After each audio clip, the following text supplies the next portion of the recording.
প্রিয় দর্শক, Hatil presence TVS ইনসাইটে আপনাদের সবাইকে স্বাগতম। আমি সাজ্জাদুর রহমান আছি আজকে আলোচনায়।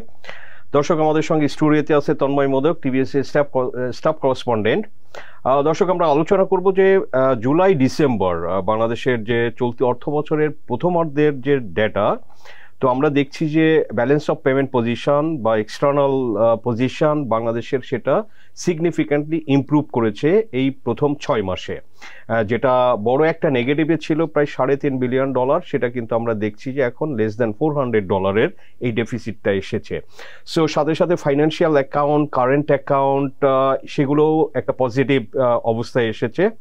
সো ইন্টারেস্টিং দর্শক, আমরা জানি যে July to September first quarter কিন্তু আসলে আমাদের একটু টার্মোয়েলের মধ্যে, জুলাই অগাস্ট একটা আন্দোলনের মধ্যে ছিল, সেটার একটা ইম্প্যাক্ট সেপ্টেম্বরে ছিল, সেই অর্থে কিন্তু একটা কোয়ার্টার আসলে লস হয়েছে। সো তারপরেও বাংলাদেশের যে এক্সটার্নাল পজিশন, এটা সিগনিফিক্যান্টলি ইমপ্রুভ করার আসলে কারণ কি, আমরা সেগুলো নিয়ে আলোচনা করব, বিশেষজ্ঞরা কি বলছেন সেগুলো নিয়ে আলোচনা করব, এবং আসলে এটা আমাদের অর্থনীতিতে কি ধরনের ইম্প্যাক্ট ফেলতে পারে। বিকজ ব্যালেন্স অফ পেমেন্টের পজিশনের সাথে দর্শক এখানে কিন্তু আসলে স্থিতিশীলতা, আপনার এফডিআই অ্যাট্রাকশনের একটা ব্যাপার, বা আসলে বাংলাদেশের যে ফরেন লোন সেটার পেমেন্ট ক্যাপাসিটি, সেগুলোও কিন্তু সবকিছু আসলে ইন্ডিকেট করে আমার ব্যালেন্স অফ পেমেন্টের পজিশনের উপরে। সো এগুলো নিয়ে আলোচনা করব তন্ময় মোদকের সঙ্গে, আপনাদের সঙ্গে শেয়ার করব। তন্ময়, স্বাগতম আপনাকে। এই যে হোয়াট ইজ দ্য ম্যাজিক যে একটা বড় নেগেটিভ থেকে এতটা বেশি ইমপ্রুভ করলো এই 6 মাসে, আমরা যদি কম্পেয়ার করি আগের অর্থ বছরের 6 মাসের তুলনায়, কি কারণ? প্রথমেই ধন্যবাদ সাজ্জাদ ভাই যে আসলে আমাকে এখানে আমন্ত্রণের জন্য।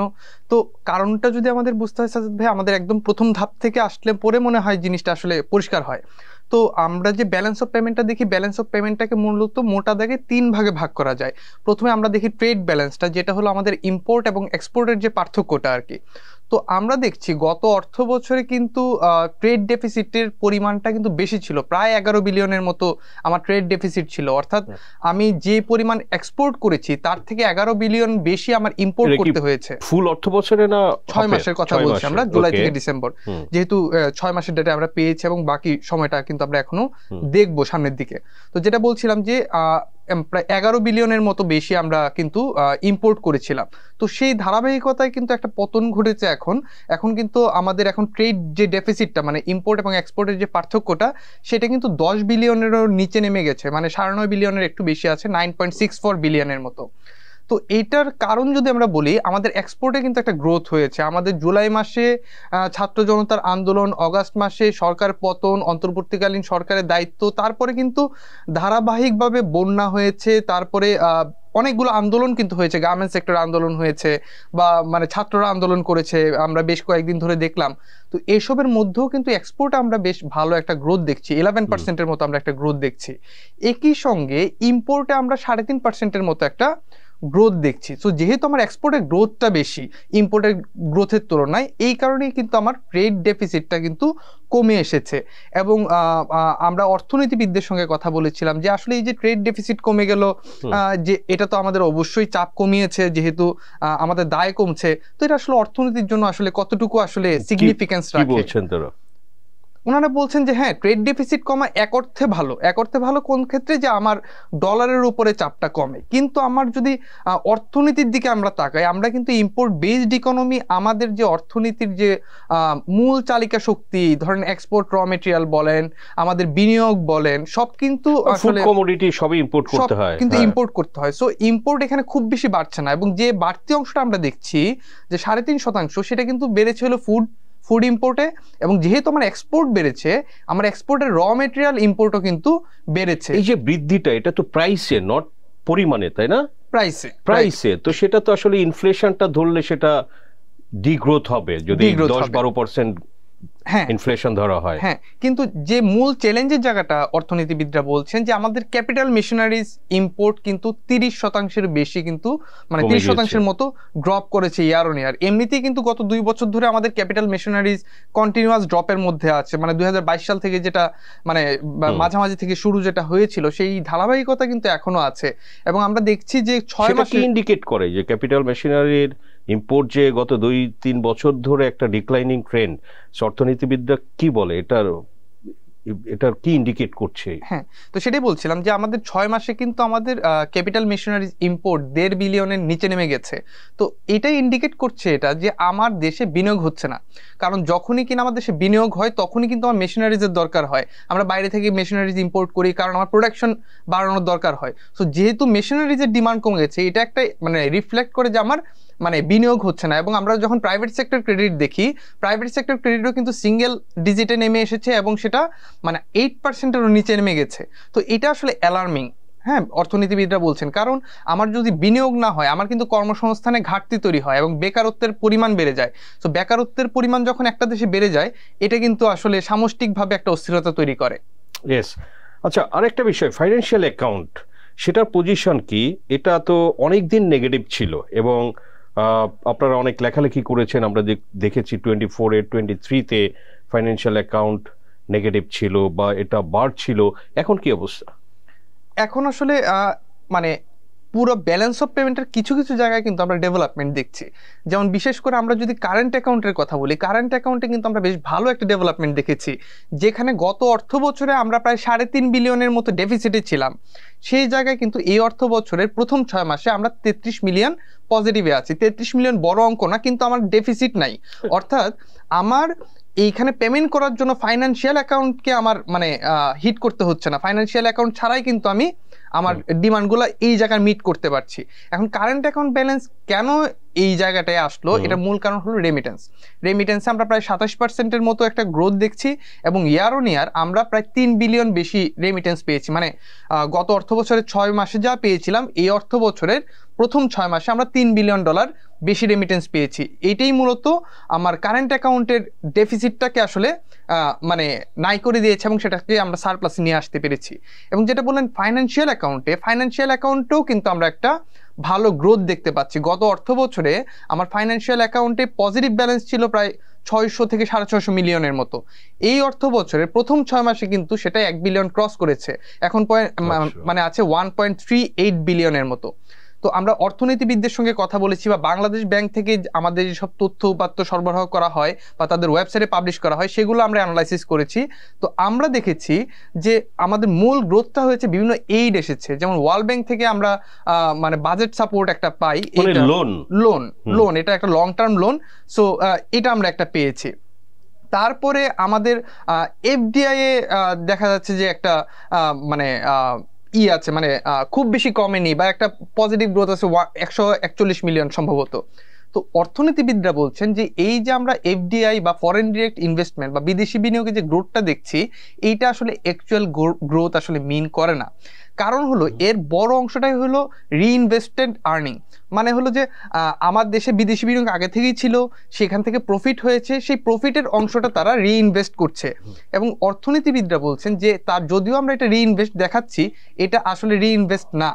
কেন না? কারণ এই টাকাটা ক্যাশ হিসাবে বা কোনো একটা লিকুইড ফর্মে আসলে কোম্পানিগুলো রেখে দিয়েছে। তারা আসলে নতুন করে কোনো বিনিয়োগে যায় না। বিনিয়োগ বলতে আমরা যেটা বুঝি যে কোনো ফ্যাক্টরি স্থাপন করা বা নতুন কিছু করা, হ্যাঁ, সেটা আসলে করে না, সেটা লিকুইডিটি হিসাবে আছে। তো যেহেতু টাকাটা বাইরে যায় না, সেই জন্য আমরা এটাকে রিইনভেস্টেড ধরছি। কারণ হচ্ছে যে অনেক সময় যে ডলার করে তারা আপনার রেমিট করতে পারে নাই, যেহেতু ডলারের সমস্যা ছিল, এরকমও হতে পারে। হ্যাঁ, এবং একই সঙ্গে ফাইন্যান্সিয়াল অ্যাকাউন্টের যে আমরা পজিটিভ ফ্লোটা দেখছি, এর অন্যতম কারণ হলো আমার ট্রেড যে ক্রেডিট, ট্রেড ক্রেডিট, সেই ট্রেড ক্রেডিটটা আসলে কমে গিয়েছে। অর্থাৎ আমার এক্সপোর্টের যে অংশটা বাইরে আটকে থাকতো, মানে ডলার রেটের মানে ভলাটিলিটি ছিল, তারপরে বিভিন্ন অস্থিরতা ছিল, এইসব কারণে আসলে এক্সপোর্টাররা বাইরে তাদের একটা অংশ রেখে দিত।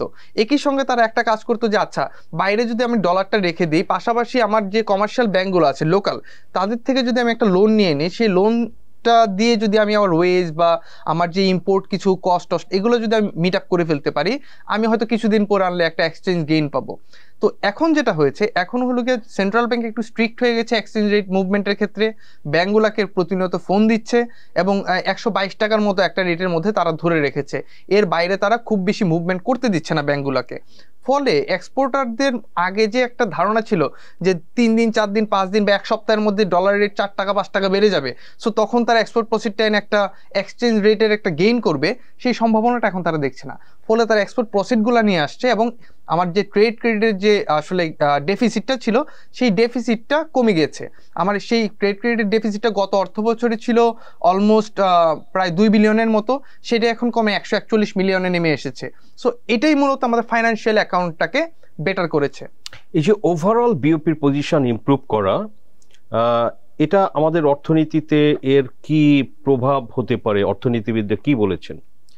আচ্ছা, প্রথমেই যেটা আমরা বলি যে সাজ্জাদ ভাই, আসলে আমরা জানি বা আপনি বিভিন্ন সময় রিপোর্ট করেছেন, আপনিও জানেন যে ওভারঅল ব্যালেন্সটা আসলে তৈরি হয় আমার কারেন্ট অ্যাকাউন্ট ব্যালেন্স এবং ফাইন্যান্সিয়াল অ্যাকাউন্ট ব্যালেন্সের যোগফল। তো আমরা কারেন্ট অ্যাকাউন্টে সারপ্লাস দেখছি, ফাইন্যান্সিয়াল অ্যাকাউন্টে আমরা সারপ্লাস দেখছি, তার মানে তো আমার মানে যে ওভারঅল ব্যালেন্স সেটা তো পজিটিভ হওয়ার কথা, সেটা তো মানে ডেফিসিটে যাওয়ার কথা ছিল না। কিন্তু স্টিল কিন্তু আমরা একটা ডেফিসিট দেখছি প্রায় 384 মিলিয়নের। এটার অন্যতম কারণ ইরর অ্যান্ড ওমিশন বলে একটা টার্ম আছে, সেটা 2 বিলিয়ন ক্রস করেছে। তো ইরর অ্যান্ড ওমিশনটা কি? যে আমার অ্যাকাউন্ট থেকে ডলার খরচ হয়ে গেছে, কিন্তু আমরা জানি না আসলে ডলারটা কিভাবে খরচ হলো, কোথায় খরচ হলো। তো অর্থনীতিবিদরা বলেন যখনই কিনা ইরর এন্ড ওমিশনের অ্যামাউন্টটা বড় হয়, এবং গত অর্থ বছরের তুলনায় এই অর্থ বছরের ইরর এন্ড ওমিশনের ফিগারটা কিন্তু 168% বেশি, মানে যেটা ছিল अराउंड 750 মিলিয়ন সেটা হয়েছে 2 বিলিয়নের বেশি। তো এই যে অস্বাভাবিক একটা গ্রোথ, হ্যাঁ, তো আগে অর্থনীতিবিদরা বলতেন যে আচ্ছা ক্যাপিটাল ফ্লাইট হয়েছে, দেশ থেকে টাকা পাচার হয়ে গিয়েছে। সো এখন যেহেতু অগাস্ট মানে অর্থ বছরের একদম প্রায় 1 মাস পরেই নতুন অন্তর্বর্তীকালীন সরকার দায়িত্ব নিলেন, তো এই সময় তো আসলে ক্যাপিটাল ফ্লাইট আমার কমে যাওয়ার কথা, তাই না? কারণ যাদেরকে কিনা ক্যাপিটাল ফ্লাইটের জন্য অভিযুক্ত করা হচ্ছিল তারা তো এখন কেউ মার্কেটে অ্যাক্টিভ না, ক্যাপিটাল ফ্লাইট আমার কমে যাওয়ার কথা। তাহলে এই $2 বিলিয়ন আমরা কেন আসলে ইরর এন্ড ওমিশন দেখছি? তো সেই জায়গাতে অর্থনীতিবিদরা ধারণা করছেন যে বাংলাদেশ ব্যাংকের যে হিসাবায়ন পদ্ধতি বা অ্যাকাউন্টিং যে প্রসিডিউরটা সেইখানে গলত থাকতে পারে। হয়তো তারা ইনফ্লেটেড মানে ইনফ্লো তারা মানে কাউন্ট করেছে, অথবা যে আউটফ্লোটা হয়েছে সেটাকে তারা কম ধরেছে, এরকম কারণে এটা হতে পারে, এটা একটা সম্ভাবনা। কিন্তু সেটাকে আসলে সলভ করতে হবে বাংলাদেশ ব্যাংকেরই, কারণ এটা তো আসলে বাইরে থেকে আমরা দেখে আসলে বুঝবো না, এটা যারা হিসাব করেন তারা এটা বুঝবেন। মানে এটা হওয়ার পরেও মানে ইরর এন্ড ওমিশনে $2 বিলিয়ন আমার মানে একটা ডেফিসিট ফিগার থাকার পরেও কিন্তু ইয়ার অন ইয়ার আমার ওভারঅল ব্যালেন্সে কিন্তু অনেক বড় একটা পজিটিভ চেঞ্জ এসেছে। আমার গত অর্থ বছরের এই সময় পর্যন্ত মানে জুলাই থেকে ডিসেম্বর পর্যন্ত প্রায় 3.5 বিলিয়নের মতো ডেফিসিট ছিল। অর্থাৎ এই 3.5 বিলিয়ন কিন্তু আমার হয় রিজার্ভ থেকে মানে দেশের ফরেক্স রিজার্ভ থেকে, অথবা কমার্শিয়াল ব্যাংকগুলোর কাছে যে ডলার রিজার্ভ থাকে সেখান থেকে কিন্তু এইটা পেমেন্ট করতে হয়েছিল। সো এবার কিন্তু সেটা কমে 384 মিলিয়ন চলে এসেছে। অর্থাৎ আমার যে রিজার্ভ, সেই রিজার্ভের উপর যে চাপটা ছিল পেমেন্টের, সেটা আমার কমে এসেছে এক। দ্বিতীয়ত এটা একই সঙ্গে এটাও বোঝায় যেহেতু আমার মানে পেমেন্টের প্রেশার কম, মানে 3.5 বিলিয়ন থেকে 383 মিলিয়ন 89% কমে যাওয়া, পেমেন্টের প্রেশার কম, সেটা আসলে এক্সচেঞ্জ রেটকে যে একটা চাপ দিচ্ছিল যে আপওয়ার্ড মুভমেন্টের জন্য, সেই চাপটাকেও আসলে মিটিগেট করেছে বলে অর্থনীতিবিদরা মন্তব্য করেছেন আমাদের কাছে।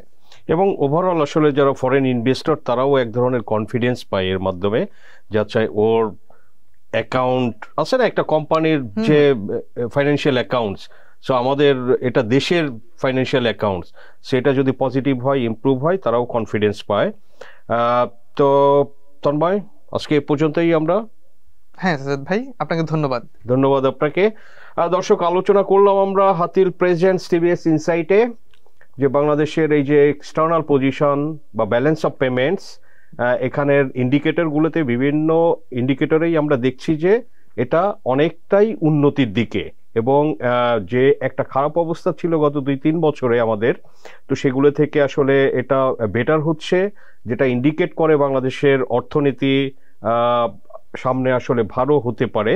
সো একটাই এখানে আপনার যেটা আমরা রিস্ক দেখছি যে ক্যাপিটাল মেশিনারির ইম্পোর্টটা অনেক কমে যাওয়া, যেটা ইন্ডিকেট করে যে দেশে নতুন বিনিয়োগ কম হচ্ছে, এবং সেটা হলে যেটা তন্ময় মোদকও বললেন যে আসলে এগুলো কর্মসংস্থানে কিন্তু আমাদের খুব বড় ধরনের ইম্প্যাক্ট হবে। সো আমরা আশা করি আসলে সরকার এবং আমাদের কেন্দ্রীয় ব্যাংক তারা এই সমস্ত বিষয়ে আরও নজরে রাখবে, এবং সেভাবে বিজনেস কমিউনিটি যা বিনিয়োগকারী তাদের সাথে আসলে বসে আলোচনা করে এই সমস্ত পরিবেশ কিভাবে উন্নতি করা যায় এবং তাদের কনফিডেন্স দেওয়া যায় সেগুলো করবেন। সো দর্শক, আজকে এই পর্যন্তই। আমাদের আলোচনা ভালো লাগলে লাইক করবেন, শেয়ার করবেন। আপনাদের সবাইকে ধন্যবাদ।